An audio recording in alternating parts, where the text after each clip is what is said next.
domani sera, ecco, l'ultimo dell'anno, ma da giorni, ecco, abbiamo visto e siamo contenti, come anche ha detto il Questore, che ci sia tanta gente in giro, che siamo ritornati a festeggiare, che siamo comunque ritornati a festeggiare tutti insieme.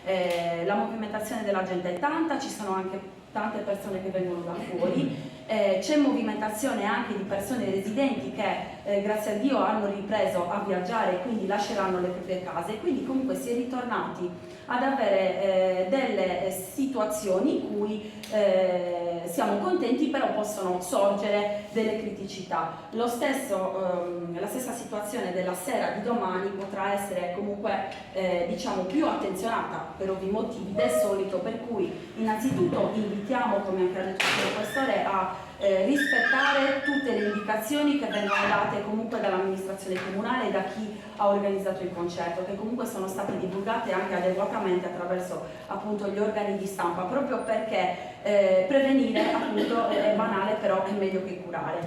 E poi appunto un ulteriore consiglio appunto quello della festeggiare sì, brindare sì, però in maniera responsabile veramente e in sicurezza, pensando poi alle conseguenze eventuali che possono accadere da un abuso di sostanze alcoliche, perché ovviamente non è soltanto in sé l'aspetto ovviamente sanitario che va preso in considerazione, appunto l'organizzazione dell'evento è strutturata anche per sopperire a queste eventuali problematiche proprio sanitarie che si possono verificare, ma anche una questione di diminuzione del livello di sicurezza che può determinare un abuso di sostanze alcoliche a livello proprio di ovviamente incolumità fisica propria e degli altri.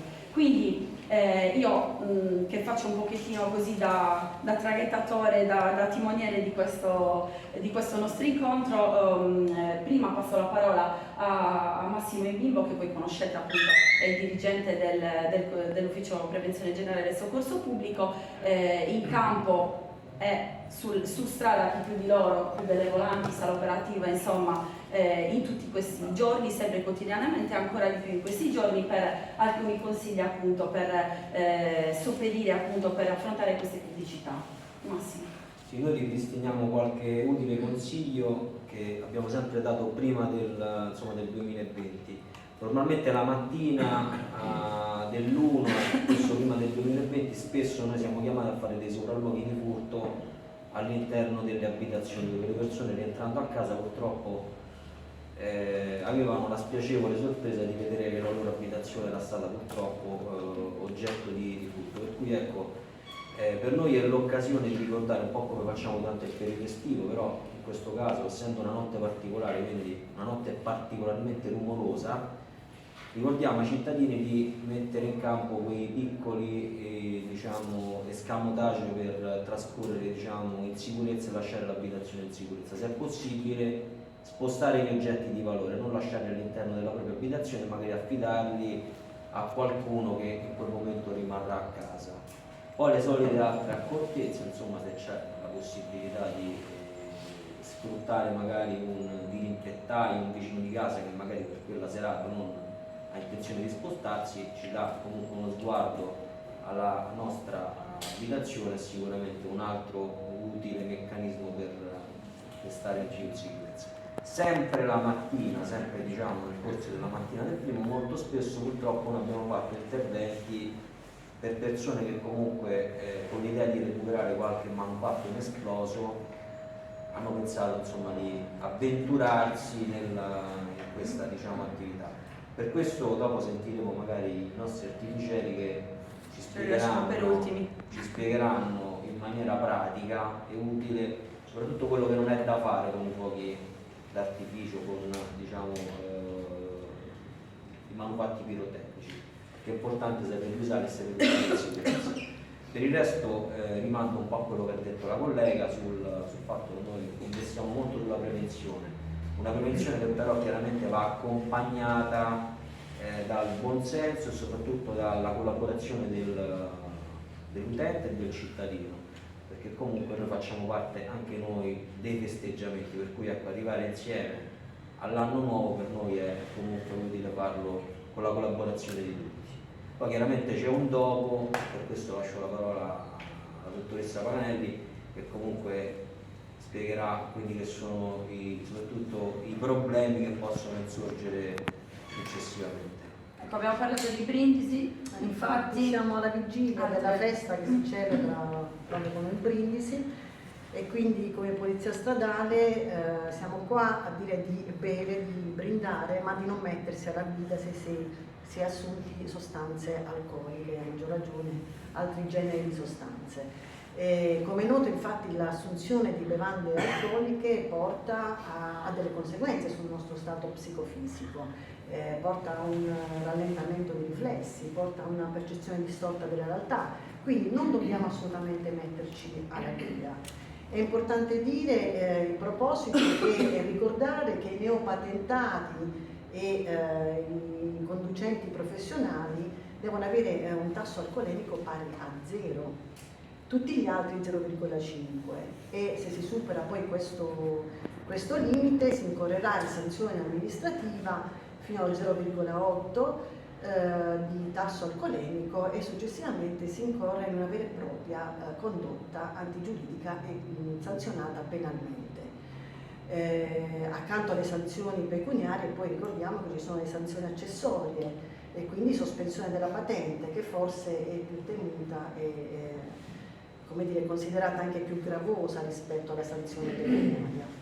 Quindi un appello a non mettersi alla guida quando si è bevuto, e poi altre raccomandazioni sicuramente riguardano, perché ci saranno, come dicevano i colleghi, molti più spostamenti, non ci sono più limitazioni, restrizioni per libertà di movimento.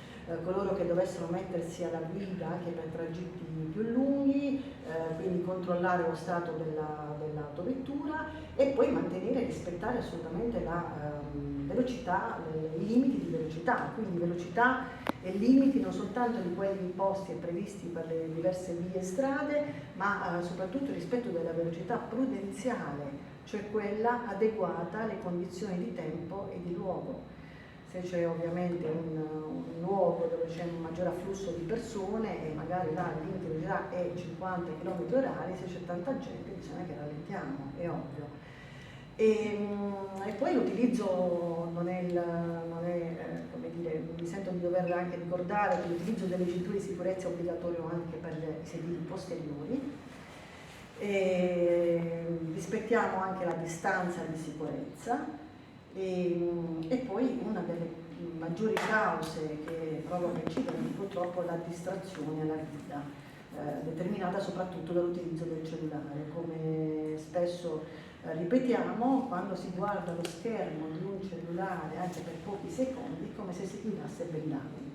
Quindi assolutamente attenzione alla guida. E poi un appello a una norma non scritta ma di buon senso, cioè dopo una notte di festeggiamenti, di brindisi e quant'altro, se non ce la sentiamo di guidare, non ci sentiamo in forma, non dobbiamo metterci alla guida, assolutamente. Dobbiamo cercare di avere consapevolezza del nostro stato psicofisico, al di là del fatto che si sia bevuto oppure no.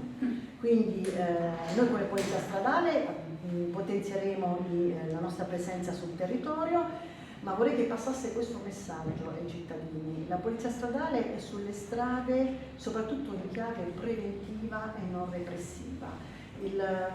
L'accertamento che noi facciamo nel corso del tempo sul territorio porta a un maggior rispetto delle norme e sicurezza. Quindi vogliamo dire a tutti gli utenti della strada che noi siamo lì per la loro sicurezza e per la sicurezza di tutti gli altri cittadini che sono e si muovono in quella notte e in questi giorni di festa in ambito provinciale. Se non ci sono altre domande passerei la... Sì, noi infatti mi riaggancio col fatto che appunto noi ci siamo... Sì, dimmi. Volevo capire proprio nell'area del concetto, per ribadirlo, cosa non si può fare, quindi non si possono... Allora, la ordinanza è già stata emanata da quello che ci hanno detto comunque i responsabili infatti dell'organizzazione del comune. Non si possono introdurre vetro, metallo, ovviamente artifici pirotecnici e anche bombolette spray di qualsiasi genere, quindi comunque bombolette che abbiano pressione. Poi eventualmente questo, se vi recuperate poi l'ordinanza comunale, però anche noi ovviamente organizzando il servizio siamo a conoscenza di questo. Ovviamente per quanto riguarda l'organizzazione ha previsto, e noi ovviamente come Polizia di Stato, come coordinatori del servizio di ordine e sicurezza pubblica, organizzatori e coordinatori del servizio di pubblica sicurezza, ci siamo accertati che la safety e la security come normativa sia stata adeguata, quindi gli organizzatori si siano appunto dotati di un piano di sicurezza adeguato. In tutti questi giorni, da giorni infatti ci sono state le commissioni previste dalla normativa per l'evento, appunto un evento così grosso, ci sono state le riunioni tecniche, il tavolo tecnico. Da maggiorenni, come abbiamo fatto la F1 e la F2, diciamo che la F1 può essere utilizzata anche dai bambini con la supervisione, ma parlo di petardetti da ballo, mini ciccioli e sempre le cipolline, esatto, quelli là. Però sempre in luogo aperto, mai all'interno e rispettando quello che c'è scritto nella scatola del fuoco. Ok?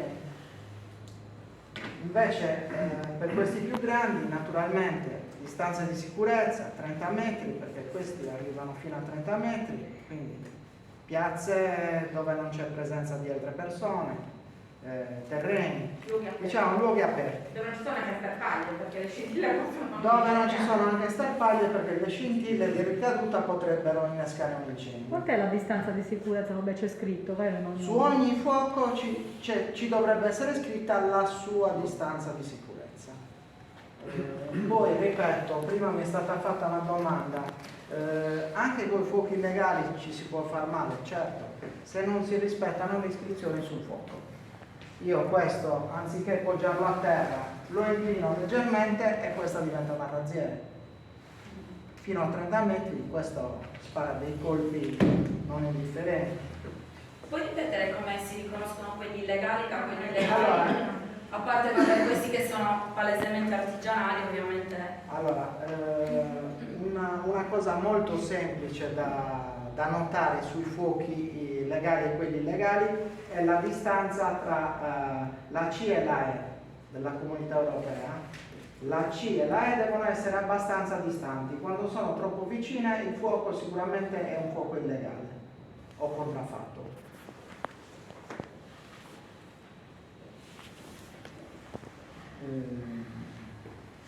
Poi su ogni singolo fuoco, ripeto, ci deve essere scritto il produttore, la data di produzione, la data di scadenza, le indicazioni sul corretto utilizzo, poi ci devono essere anche le indicazioni del Ministero che ha riconosciuto il fuoco d'artificio.